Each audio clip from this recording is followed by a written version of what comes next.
আজকের ভিডিওতে আমরা সপ্তম শ্রেণী তৃতীয় পর্যায়ক্রমিক মূল্যায়নের ভূগোলে 2 নম্বর স্কুলের প্রশ্ন উত্তরগুলো আলোচনা করব।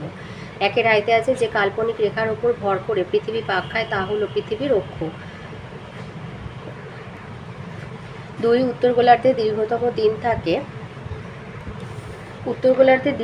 দিন থাকে 21 জুন। 3 প্রতিটি দ্রাঘিমা রেখাই হলো অর্ধবৃত্তাকার রেখা। 4 জিএমটি এবং আইএসটির মধ্যে সময়ের পার্থক্য 5 ঘন্টা 30 মিনিট। 5 সমুদ্রপৃষ্ঠে বায়ুর স্বাভাবিক চাপ হচ্ছে 1013.25 মিলিবার। 6 বায়ু যখন শীতল হয় তখন বায়ুর চাপ বেড়ে যায়। 7 ছোটনাগপুর মালভূমি হলো এক ধরনের লাভা মালভূমি। 8 যেটি ভঙ্গিল পর্বত নয় সাতপুরা। 9 উৎস থেকে মোহনা পর্যন্ত কোনো নদী বিধৌত এলাকাকে নদী উপত্যকা বলে। 10 ক্যানিয়ন গড়ে ওঠে শুষ্ক অঞ্চলে। 11 যেটি জল দূষণের সঙ্গে যুক্ত নয় তা হচ্ছে সিলিকোসিস। 12 ভূপৃষ্ঠে বৃহত্তম স্বাদু জলের ভাণ্ডার বরফের স্তূপ। 13 ইউক্রেনের চেরনোবিল বিপর্যয় যে সালে ঘটেছিল তা হলো 1986। 14 প্রদত্ত যেটি মাটি দূষণের সঙ্গে যুক্ত নয় তা হলো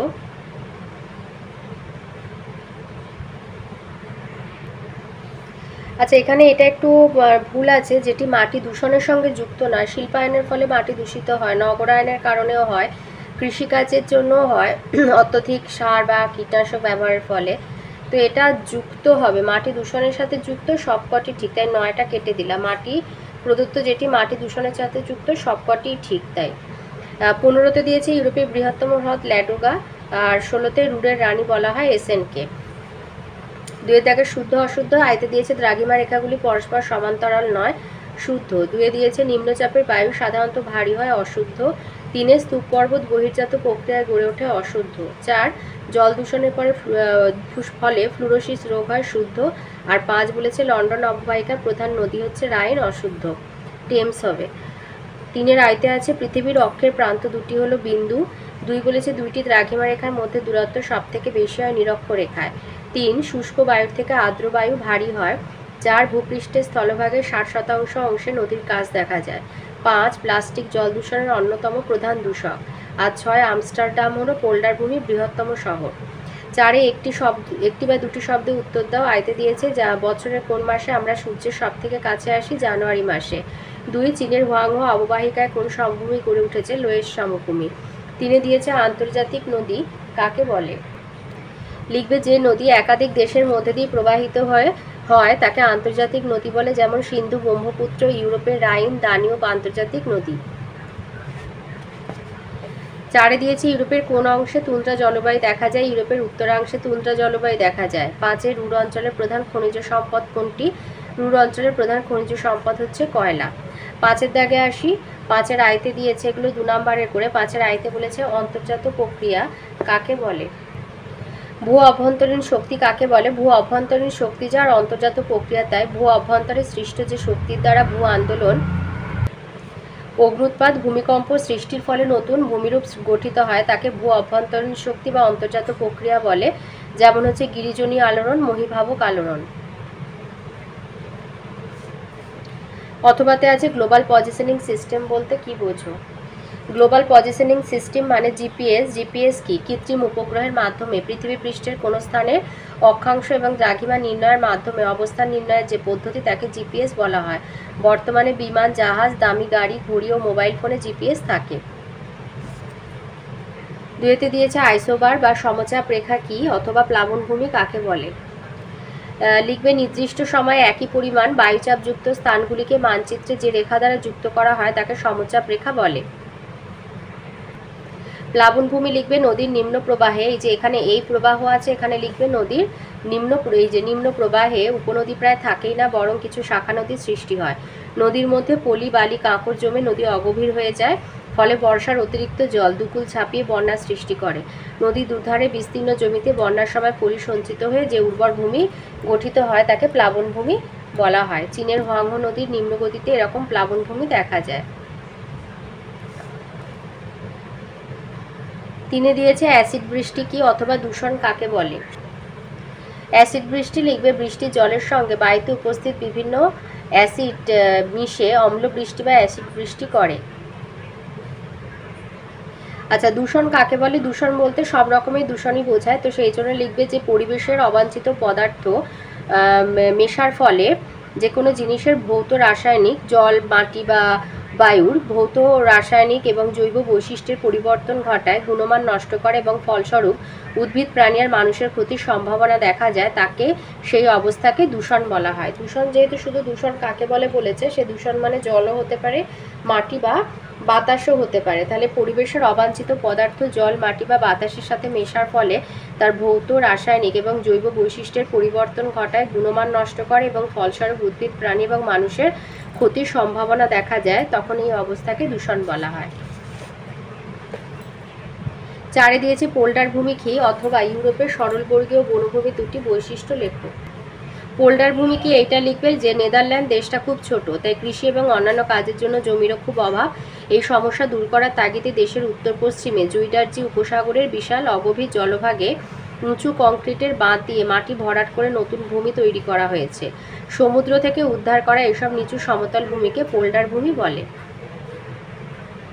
তুন্দ্রা জলবায়ু এবং তুন্দ্রা উদ্ভিদ সম্পর্কে, ইউরোপের তুন্দ্রা জলবায়ু আর তুন্দ্রা উদ্ভিদ সম্পর্কে লিখতে বলেছে। তো জলবায়ু লিখবে যে ইউরোপের উত্তরাংশে নরওয়ে, সুইডেন, ফিনল্যান্ড এবং রাশিয়ার উত্তরাংশে বিস্তীর্ণ এলাকায় সারা বছর শীতল আবহাওয়া এবং তুষারপাতের কারণে ভূমি 9 থেকে 10 মাস বরফাবৃত থাকে।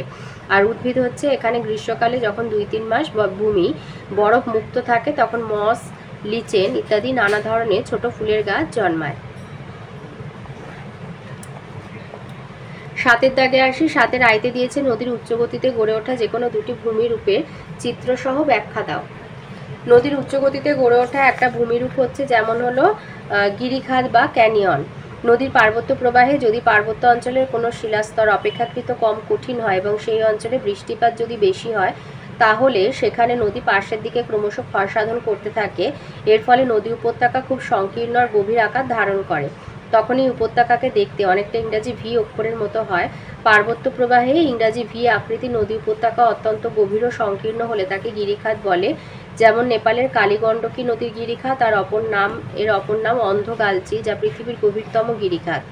আর বৃষ্টিবিরল মানে শুষ্ক স্থানে নদীর নিম্নক্ষয়ের ফলে উপত্যকা আরও গভীর হয়, ইংরাজি আই অক্ষরের মতো দেখতে হয়, তখন তাকে ক্যানিয়ন বলে। উদাহরণ হচ্ছে মার্কিন যুক্তরাষ্ট্রের কলোরাডো নদী গ্র্যান্ড ক্যানিয়ন। আর এই ছবিটা মোটামুটি এঁকে দেবে। আর একটা দিয়েছে, বলেছে যে কোনো দুটি। আর একটা হচ্ছে জলপ্রপাত। নদী উপত্যকার কোনো অংশ কোমল শিলায় আবার কোনো অংশ কঠিন শিলায় গঠিত হলে অথবা কঠিন ও নরম শিলা অনুভূমিকভাবে অবস্থান করলে উচ্চগতিতে নদীর ক্ষয়কার্যের সময় জলস্রোত এই কঠিন শিলার বিশেষ ক্ষয়সাধন করতে পারে না, কিন্তু কোমল শিলা ক্রমশ ক্ষয়প্রাপ্ত হওয়ায় স্থানটি অনেক নিচু হয়ে যায় এবং ধাপের সৃষ্টি হয়। ফলে জলরাশি উঁচু থেকে নিচে সোজাসুজি প্রচণ্ড বেগে পড়তে থাকে। উচ্চভূমি থেকে এবং নিচে জলপ্রবাহের এই বেগবান পতনকে জলপ্রপাত বলা হয়ে থাকে। যেমন হচ্ছে আমেরিকা যুক্তরাষ্ট্রের সেন্ট লরেন্স নদীর ওপর নায়াগ্রা জলপ্রপাত বিশেষ উল্লেখযোগ্য। আর এই ছবিটা এঁকে দেবে। এবার বলেছে 2 দিয়েছে যে কোনো 2 প্রকার মালভূমি সম্পর্কে সংক্ষিপ্ত বিবরণ দাও। তো একটা হচ্ছে পর্বত বেষ্টিত মালভূমি, এই ছবিটা আছে দিয়ে দেবে। সংজ্ঞা লিখবে যে সকল মালভূমি প্রায় চারিদিকে পর্বত দ্বারা বেষ্টিত হয়, তাকে বেষ্টিত হয়ে সৃষ্টি হয়, তাকে পর্বত বেষ্টিত মালভূমি বলে। এবারে কারণ, পাত সঞ্চরণের ফলে বা গিরিজনী আলোড়নের ফলে ভঙ্গিল পর্বত সৃষ্টির সময় পর্বতের মধ্যবর্তী নিচু অসমতল ভূমি প্রবল পার্শ্বচাপে উঁচু হয়ে পর্বত বেষ্টিত মালভূমি সৃষ্টি হয়। বৈশিষ্ট্য হচ্ছে 1 লিখবে ভঙ্গিল পার্বত্য অঞ্চলে এই মালভূমি দেখা যায়। 2 এগুলি অধিক উচ্চতা বিশিষ্ট হয়। 3 মালভূমিগুলি পাললিক শিলায় গঠিত হয়, এতে জীবাশ্ম থাকতে পারে। 4 চারদিক পর্বত বেষ্টিত হওয়ায় এখানকার পরিবেশ শুষ্ক প্রকৃতির হয়। উদাহরণ তিব্বত মালভূমি আর পামির মালভূমি। আর একটা হচ্ছে লাভা মালভূমি, এই ছবিটা আঁকবে। সংজ্ঞা হচ্ছে ভূপৃষ্ঠে ক্রমাগত লাভা সঞ্চয়ের ফলে যে মালভূমির সৃষ্টি হয় তাকে লাভা মালভূমি বলা হয়। সৃষ্টির কারণ হচ্ছে ভূত্বকের কোনো ফাটল বা ছিদ্রপথ দিয়ে ভূগর্ভের উত্তপ্ত ম্যাগমা ধীরে ধীরে বিদার অগ্নুৎপাতের মাধ্যমে ভূপৃষ্ঠের বাইরে বেরিয়ে এসে লাভারূপে শীতল ও কঠিন হয়ে সঞ্চিত হয়। এইভাবে ক্রমাগত বিস্তীর্ণ অঞ্চল জুড়ে লাভা সঞ্চিত হয়ে উচ্চ মালভূমির সৃষ্টি হয়। বৈশিষ্ট্য হচ্ছে সাধারণত মহাদেশের অভ্যন্তরে এই মালভূমি দেখা যায়। এই মালভূমি প্রধানত ব্যাসল্ট শিলায় গঠিত হয়। 3 পর্যায়ক্রমে লাভা নিঃসরণের ফলে এই মালভূমিতে সিঁড়ির মতো ভূমিরূপ সৃষ্টি হয়। 4 মালভূমির মাটি সাধারণত কালো রঙের হয়। আর 5 এই মালভূমির উপরিতল চ্যাপ্টা হয়। উদাহরণ হচ্ছে দাক্ষিণাত্য মালভূমি, কলম্বিয়া মালভূমি আর ইথিওপিয়া মালভূমি। আচ্ছা, 1 দাগে 7 ছোট নাগপুর মালভূমি হবে ব্যবচ্ছিন্ন মালভূমির উদাহরণ। ছোট নাগপুর মালভূমি হবে ব্যবচ্ছিন্ন মালভূমির উদাহরণ। আচ্ছা, 3 দিয়েছে মানুষের জীবনে পর্বতের প্রভাবগুলি উল্লেখ করো।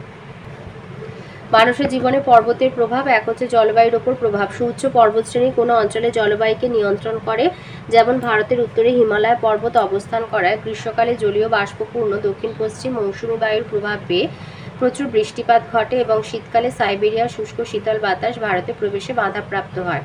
2 হচ্ছে নদ নদীর উৎস। বরফাবৃত পর্বতমালা নদ নদীর উৎস হিসাবে কাজ করে এবং নদীতে সারা বছর জলের যোগান দেয়।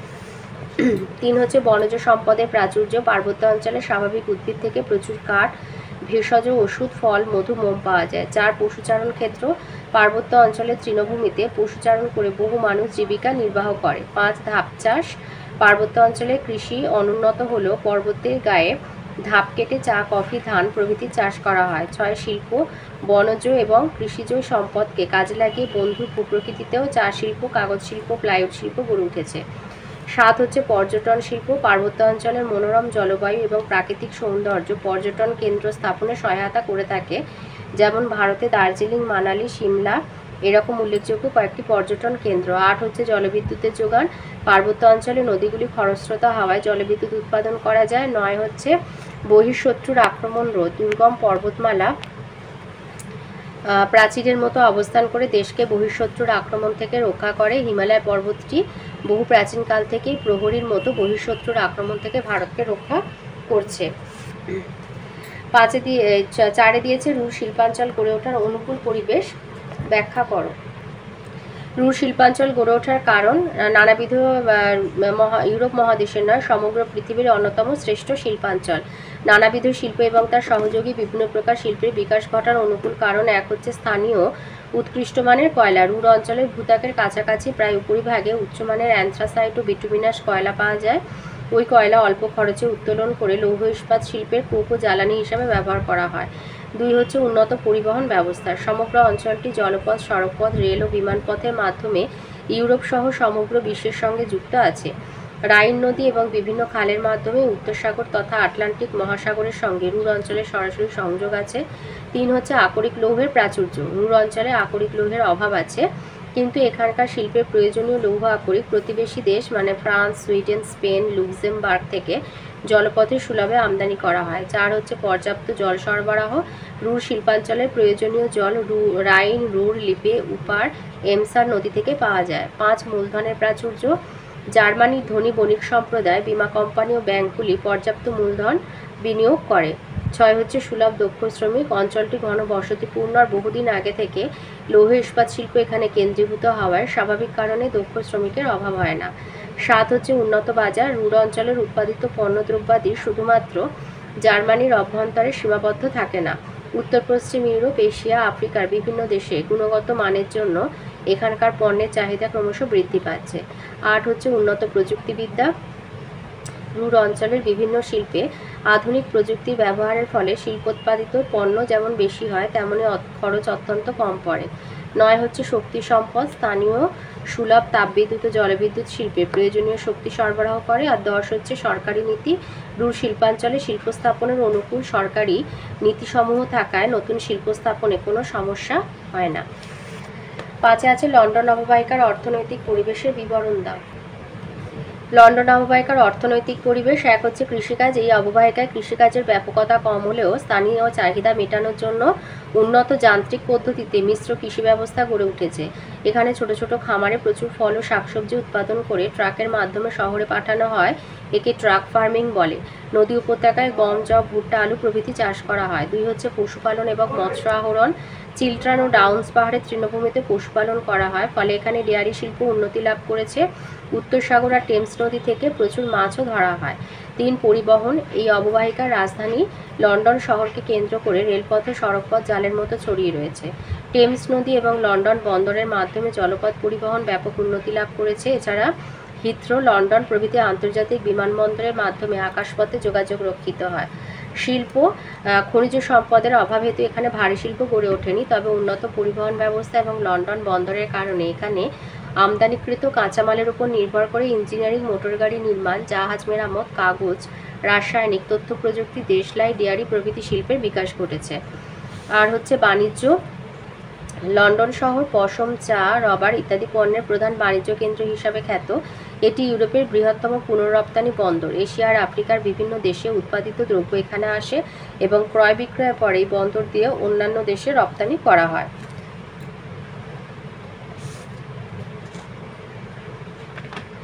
তো এই ছিল আজকের সপ্তম শ্রেণীর দ্বিতীয় পর্যায়ক্রমিক মূল্যায়নের ভূগোলের 2 নম্বর স্কুলের প্রশ্নের উত্তরগুলো।